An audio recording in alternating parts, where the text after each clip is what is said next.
Good morning, everyone. I'm Philomena, Associate Professor, Bharat Institute of Higher Education and Research. I welcome you all for this session on essentiality of improving the structure and quality of assessment. So to start with, globalization of world economy and higher education leads to a profound challenge in the engineering education system. This created an impact on our country's education system to adapt to the challenges of globalization. So future engineering graduates should not only be knowledgeable but also need additional skills in order to meet the requirement of global employers. Next comes the students' assessment. It plays a major role in deciding the quality of education. It not only assesses students' achievements but also measures whether the desired outcome has been achieved or not. So achieving the desired outcome is crucial and also to be proved by reliable assessment methods. So to start with, by the end of this session, we'll be knowing about outcome-based education, the impact of assessment on POs, and the challenges we are facing in connecting POs to assessment, and what is structured assessment, and how to assess the higher order abilities and the professional skills. So first we'll start with outcome-based education. So already we have a brief introduction about outcome-based education in the previous session. So I'll give a brief introduction about this. So why we went for outcome-based education is to get international recognition of qualification. Okay, so the graduates from our country should need international recognition, and also they have to move all over the world for job. So they have to become international mobility of learners and graduates. So for enjoying this benefit of international recognition and international mobility, our country has to become a signatory member of Washington Accord. So being a member of this Washington Accord, they have to follow the OBE framework. Okay, OBE focuses on, it is student-centered. Student-centered in teaching aspects, curriculum design, and also assessment. So what is student-centered is, it focuses on what the student actually learn and what they can actually do after they are taught. So, and also it shift the focus of education from teaching to learning. So this is the structure, and you have the OB philosophy, and it focuses on the program outcome. Program outcome are the statements of knowledge, skills, and abilities that the graduates achieve at the end of the graduation. So how to achieve this program outcome? We have to focus on the curriculum design, teaching, learning, and the assessment. So all these three plays a major role in achieving the program outcome. Now we'll see the elements of outcome-based education.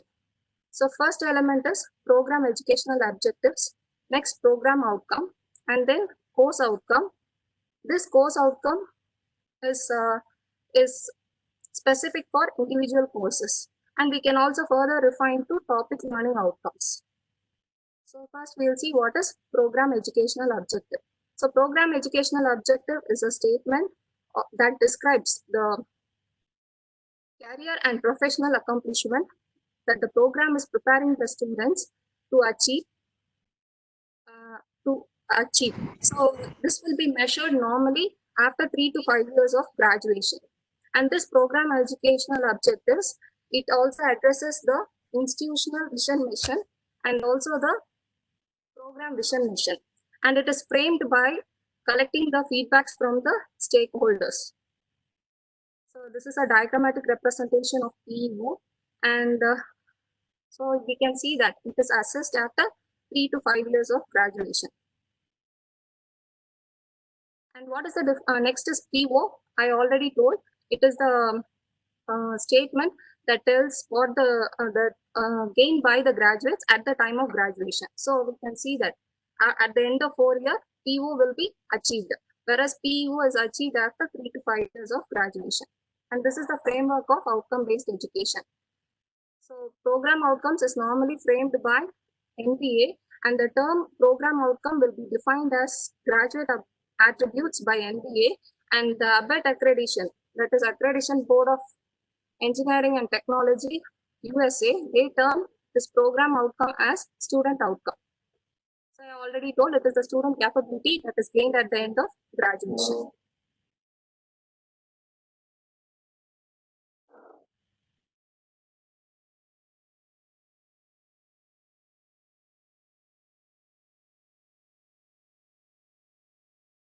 So how to achieve this program outcome? So we have individual courses in the program, and every course will have a respective outcomes that will be collectively achieved, and that will be that has to be achieved to meet the requirement of program outcome. And the entire framework depends on the program design. So that is the content of the syllabus, that is your curriculum, and the content of the syllabus, the teaching methodology, and the assessment what we are following.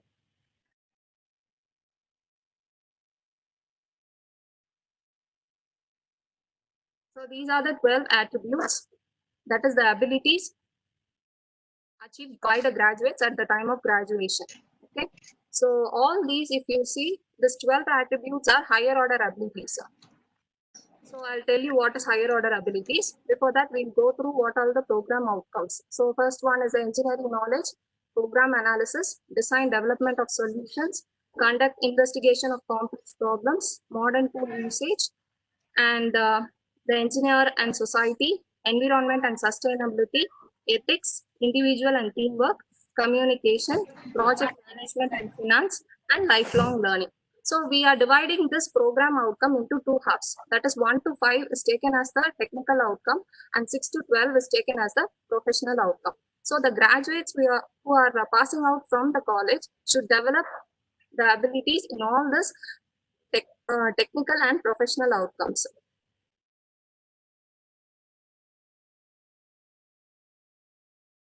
So next is what is course outcome.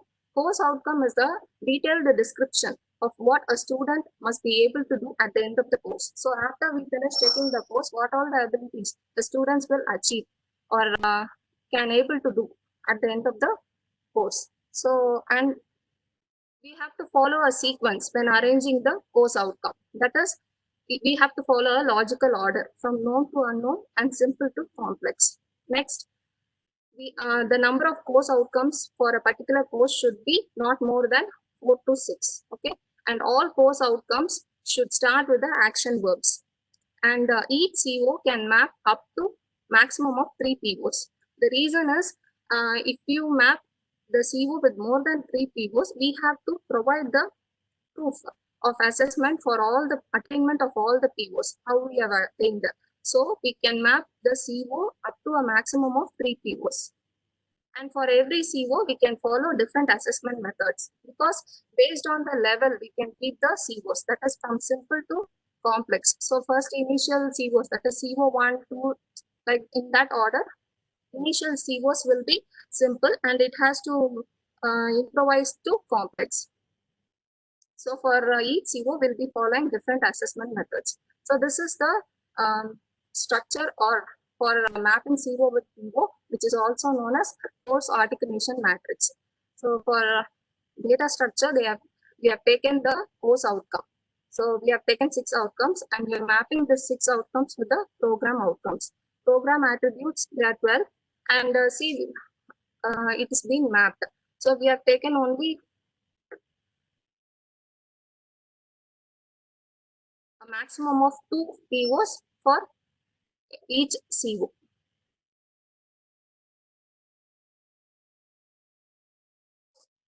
And when mapping COs, what are the rules to be followed? So as I already told, we should not map course outcome with too many program outcomes. Then every mapping requires, because the reason why we should not map more than too many program outcome is, we should provide attainments by conducting activities and assessment, and we should show evidence also for that attainments. Next, the golden rules to be followed is every course outcome, at least it should be mapped with 1 PO, and a course outcome maximum is up to 2 POs, and without mapping, you should not leave any COs without mapping. Next comes the program articulation matrix. This matrix is the mapping of all the courses in the program, core courses. Core courses along with the labs, projects, only the core courses, not the electives. With that course list, we'll map with the POs. And by this articulation matrix, we can identify which courses have mapping. So if we want to increase the students' attainment level, we can choose what all the courses with high PO attainment, we can choose the courses. This program articulation matrix will help to do that process. So now we'll go for the procedures, how to improve the structure and quality of assessment. Here the assessment means is what all the types of questions we can frame and what all the procedures to be followed when framing questions in for this assessment. So I already mentioned about this. We are dividing the program outcomes into two halves, teaching outcomes and professional outcomes. First, we will see with the teaching outcomes, how to assess this teaching outcomes. So now we'll have a display of program outcomes and the abbreviation and the expansion of this program outcome. So if you see this table, we'll find all the program outcomes are having a term called complex in all the POs. So this tells us that the technical outcomes are with higher order abilities. So more than analyzing, we have to create and evaluate. So they are in that case, all these program outcomes are termed as higher order abilities. And this is the Bloom's level. So in which level you are framing the assessing the program outcomes. So all these are higher order abilities, and these are the learning levels. This is the Bloom taxonomy for assessment design, and it is divided as learning levels and as how we are assessing. So learning levels are creating, evaluating, analyzing, applying, understanding, and remembering. So the lower four levels can be assessed through our normal examination, whereas the upper higher order levels, that is creating, evaluating, and analyzing, normally can be assessed through the 3 hours will not be enough for assessing this capability. So for that, we can have courses like course project, mini project, minor project, capstone project, and open-ended problems. So what are the challenges we are facing in assessing a higher order abilities? So the main challenge is the course the course content. All these years we are following, they are oriented towards only teaching technical knowledge and skills. That is, which falls under the first 3 Bloom's levels. So while framing questions also, that is the assessment is also limited to that 3 abilities. So through our so we cannot assess the higher order abilities through our normal examination system. Next, if we see the professional skills, they also cannot be assessed through our conventional exam system, normal exam system. So for this also we have to propose an alternate solution. For assessing the professional skills, we can use this following courses like projects, MOOCs, co-curricular activities, and internship experiences. Like this, we can include in the curriculum and we can improvise. We can assess the capability of the student, higher order abilities of the student. So now, what is the challenge of connecting POs to assessment? The main challenge is the program outcome. It's I already mentioned it is a high level ability. It cannot be directly measurable. So if you want to measure the program outcome in terms of post level assessment, it is very difficult and it is very unrealistic. So we should bring a clarity to the program outcome. So how to bring a clarity to the program outcome? By using 2-step process. One is competencies and the other one is the program indicator, performance indicator. So what is this competency means is, they are the implied abilities within the program outcome. So if you take a single program outcome statement, it has many implied abilities within that. So we have to take and write it separately. So they are known as the competencies. And performance indicators are the statements of expectations of student learning. Okay. So So performance indicator, for every competency we are framing, we have to make a list of performance indicators. So as I said, competencies are abilities implied within the program outcome statement, and each competency we are framing, it requires different assessment methods, and it acts as an intermediate step for creating the measurable indicators, that is the performance indicators. For example, you take program outcome 3, that is design development of solution. So we have an expanded state, the explanation of this design development of solution. So this is a single statement. So from this single statement, we are taking and making it as a different statements, and that we are giving the name as competencies. Competencies are nothing but the abilities, implied abilities within the program outcome statement. Okay. So this PO3 is expanded as different abilities like define a complex open problem. First, we have to define a problem. Then we have to propose what all the possible solution. That is the next ability we are gaining from program outcome. Then the next ability is what is the optimal design scheme for this. And the last one, how to get the result. Next is the performance indicators. So they are the explicit statement, what level the students has learned. Okay. And it also acts as a measuring tool in assessment of attainment of outcomes. So based on the outcome, in which level the students are from this program performance indicator, we can identify that. So this example is for competency 2. So here for PO3, that is program outcome 3, we have defined 4 competencies. In that, for every competency, we have a set of performance indicator. And for example's sake, I am taking the second competency and creating performance indicator for the second competency, that is demonstrate an ability to generate a diverse set of alternative design solution. So if you see this, for this competency, we are creating a list of performance indicators. So what all the tools to be learned, and what all the model, and he has to create models for that. And he also, the graduate should also, the student also should identify the functional and the non-functional criteria. So this is the expectation of the student learning to achieve that ability. That ability is nothing but the competency. So by making this clarity to the PO, by using this two-step process, the expectation of, so we'll, by doing this two-step process, we are bringing a clear understanding of what we are expecting. What is the expectation of program outcome to the faculty and the students. So now if we connect the CO to PI and then to PO, it will be easy and accurate.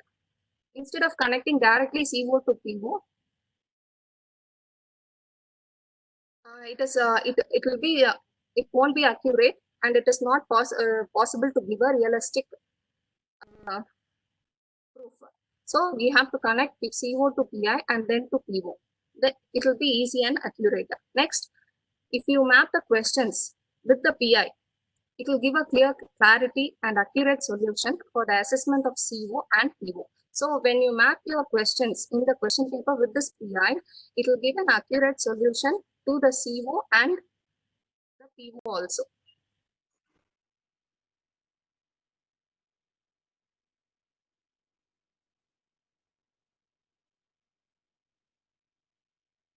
Somebody use the.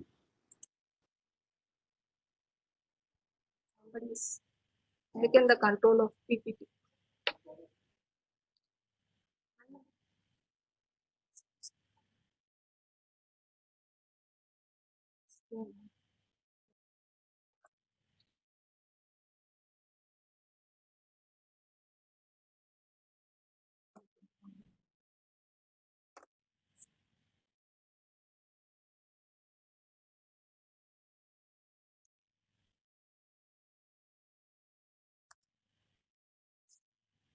And for creating this competency and PI, we are not having any particular guidelines. So it depends upon the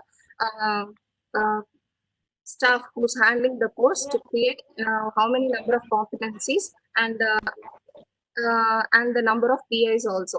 And keep in mind, every competency requires different assessment measures. So the this is the flow, how to connect PO to assessment. So we are having the course outcome, next assessment, it is connected to performance indicator, then competency, then PO. So now we can assess PO through course level assessment. Assessment methods normally we use is continuous internal evaluation and semester end examination questions and projects, assignments, rubrics by methods we can assess.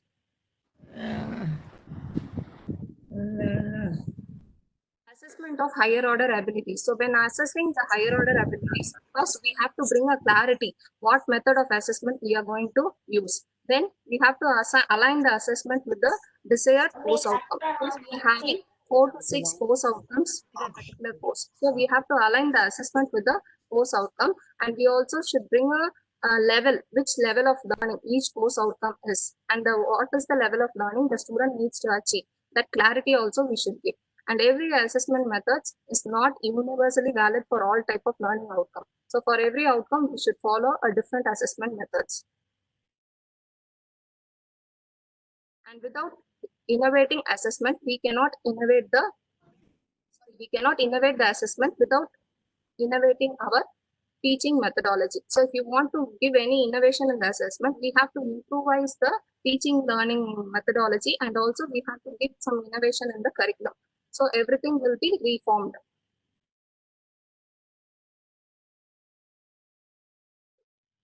So now what is course assessment plan? So by course assessment plan, we can map the course, the assessment methods with the course outcome. As I already told, every course outcome will have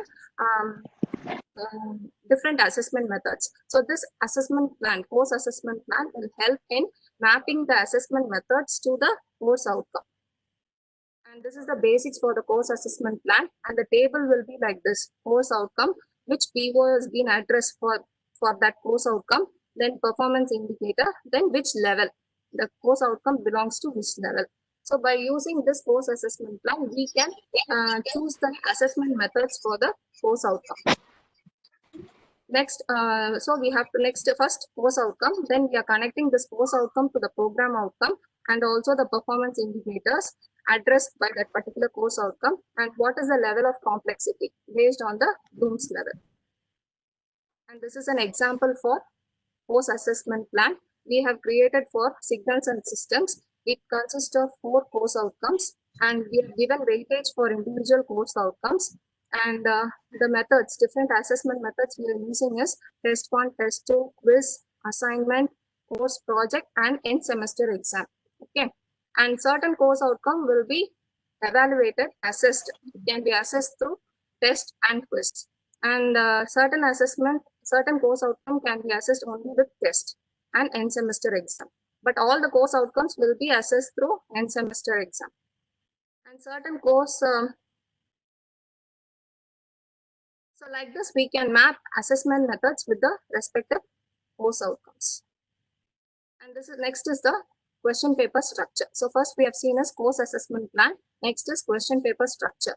So first, this structure consists of question, then marks allotted for the questions, then what is the CO addressed for the question, and which level the question belongs, Bloom's level, whether it falls under the lower thinking skill or higher thinking skill.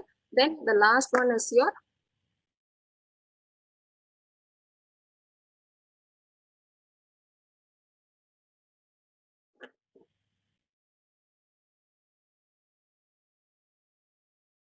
and which PI, performance indicator. Okay, and this is one sample question for that. We have taken some circuits, analog circuits, and we have allotted the mark for this question, the CO, which CO it is addressing, and it falls on which level, and which performance indicator is being addressed. Next, quality alignment matrix. So we can align the questions based on this quality alignment. We can assess the question using this quality alignment matrix also. So it will give a visual summary. So you're having Bloom's level wise mark distribution. That is, the questions falls under which level and how many marks is been allotted for that question, we can see via Bloom's level and also via course outcome wise mark distribution. Okay, so for making this visual summary, we'll be using the mark allotted.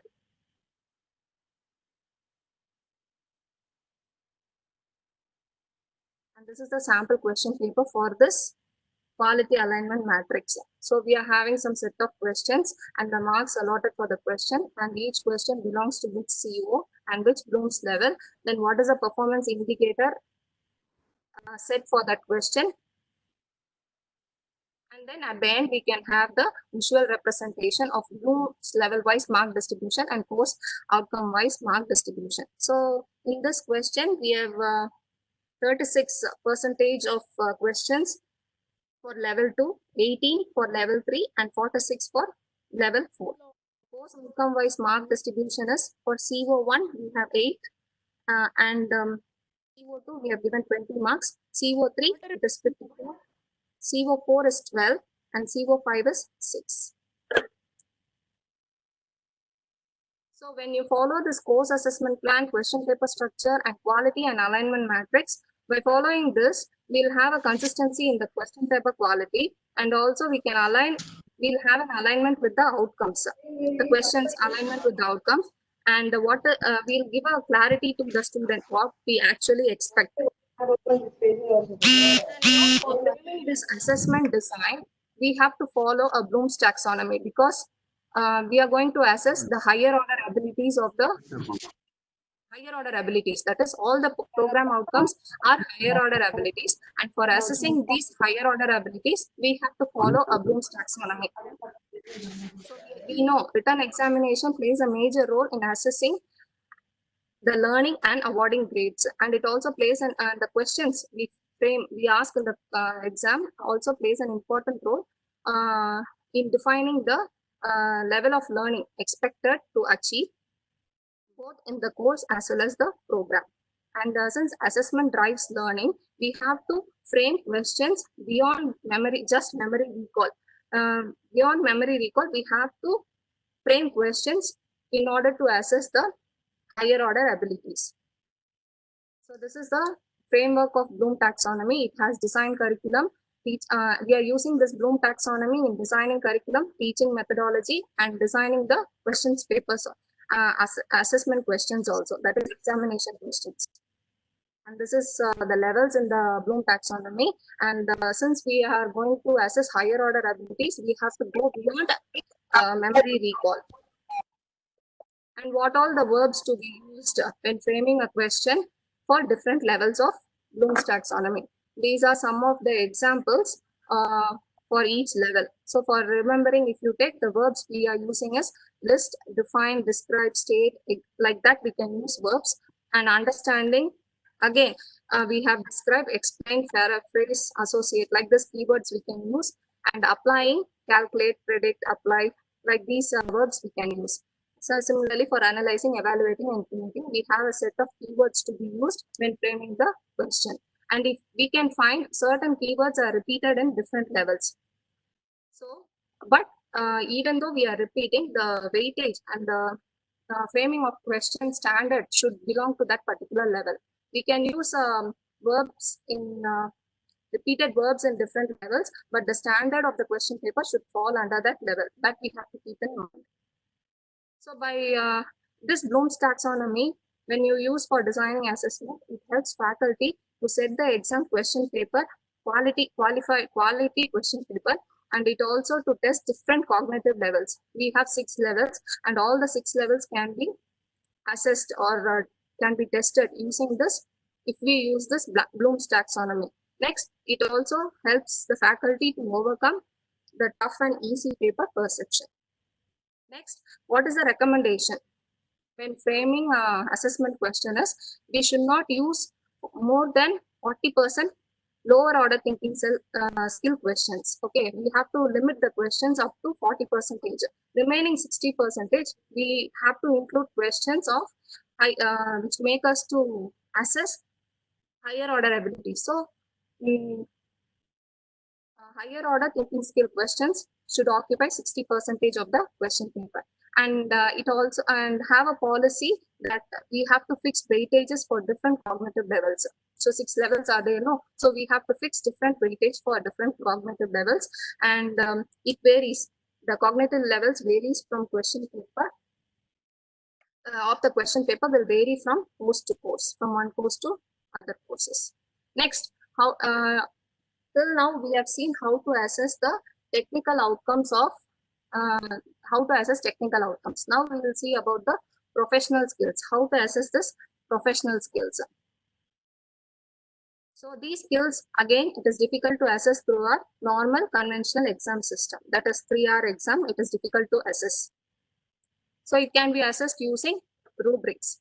So what are rubrics? It states the expectation for students' performance, and it tells the description of what is expected at each level of performance. And it is a common language for the faculty and the student about the expectation of learning. And it also increases the reliability of assessment. And it is a powerful tool for assessing and grading the student work. Types of rubric, we have holistic and analytic rubric. The difference is holistic is one-dimensional, and the description of the performance, how the students are performing will be given in the form of description written in a paragraph. Analytic means it is a two-dimensional level of achievement. We'll have the achievements in the column and assessment criteria. What all the criteria based on which we are going to assess will be given in the row. So it will be written in a table form. This is an example of using rubrics for assessing a project work. So the dimension, in what all criteria we are going to assess, it's taken in column, and what level we are keeping, it will be taken in the row wise. We have taken the assessment criteria, and in what level we are assessing the student belong to which level is taken in the column wise. Okay. So written communication skill, presentation, visual aids, oral presentation, body language. In all this criteria, we are going to assess the student. And some students may fall under proficient when their report is well organized and clearly written. And in the acceptable scale, it is well organized. And for most of the part, it's clearly written, only half of the report. Remaining, there will be some problem. And next, need improvement. That is the next scale. So like this, we can assess the student for the professional skills. And what is the benefits of continuous assessment? So continuous assessment will help the teacher to monitor the impact of their lesson on student understanding. And the teaching methodology can also be modified based on continuous assessment. And there will be frequent interaction between the students and the teacher. And it also helps motivate the students to attend the schools, and will motivate them to work hard to achieve their high level of mastery.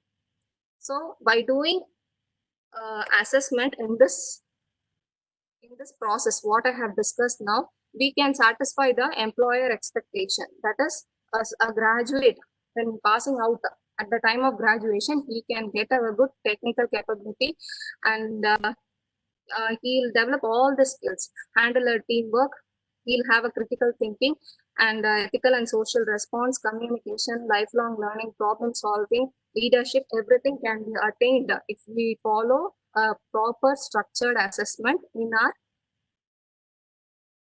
program.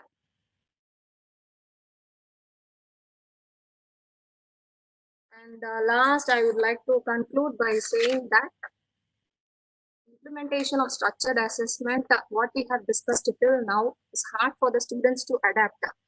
This is not the fault with the student, because they are trained in this format, in this pattern. So we have to, it is the responsibility of the staff to fix, that is teacher, to fix the standard for and fix this level. We have to fix the level for them. So it is the responsibility as a staff and a teacher to set the standard, and they will reach the level. So it cannot be implemented in a single day. So we have to make a step for providing a qualified graduates. And